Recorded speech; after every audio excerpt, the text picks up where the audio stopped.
তো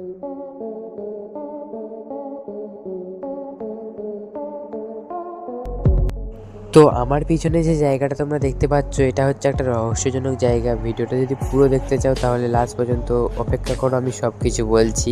তো তোমরা দেখতেই পাচ্ছ সামনে একটা কি বড় ভেরি। আর হ্যাঁ, এটা কি আজকালকার ভেরি ভেবো না, এটা আজ থেকে প্রায় আনুমানিক 90 বছর আগেকার ভেরি।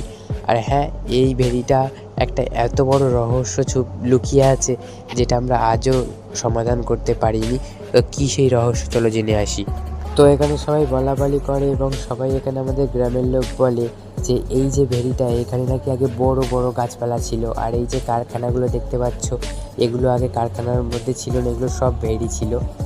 আর এই যে রহস্যজনক ভেরিটা, এর জল নাকি কোনোদিনও শুকায় না। দেখতে পাচ্ছ 10 দিন ভোর মেশিন চলেছে, তারপরেও দেখতে পাচ্ছ মাজার জল কিন্তু শুকায়নি। এই ভেরিটার জল কিন্তু কোনোদিনও শুকায় না, যেটা আমরা দেখতে পাচ্ছি চোখের সামনে লাইভ প্রুফ।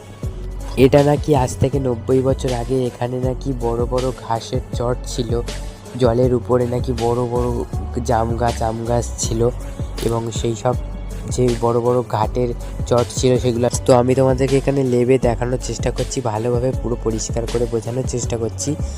তো আজ থেকে প্রায় 90 থেকে 100 বছর আগে, যখন আমার ঠাকুরদাদার বাবার আমলে কিংবা তারও ঠাকুরদার আমলে যখন সবাই বেঁচে ছিল, তখন এখানে নাকি যদি কারোর মেয়ের বিয়ে হতো তাহলে এখানে এসে জিনিসপত্র চাইলে নাকি জল থেকে তুলে দিত, এটা আমাদের এখানে শোনা।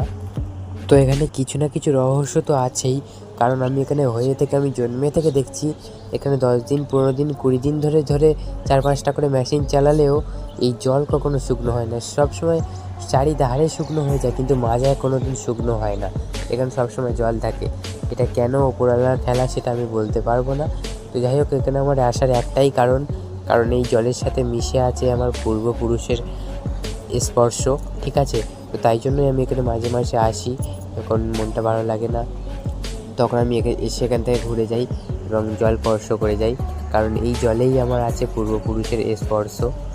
তো যাই হোক, আজকের মিনি ব্লগটা অনেক বড় হয়ে গেল, তার জন্য সরি। আর আরও যদি এরকম ভালো ভালো মিনি ব্লগ দেখতে চাও, এরকম রহস্যজনক জায়গা দেখতে চাও, তো কমেন্ট করো। আর হ্যাঁ, চ্যানেলটিকে সাবস্ক্রাইব করে রাখো ভাই, তাহলে আরও ইন্টারেস্টিং রহস্যের জায়গা আমি আমাদের গ্রাম থেকে খুঁজে খুঁজে তোমাদের সামনে তুলে ধরবো।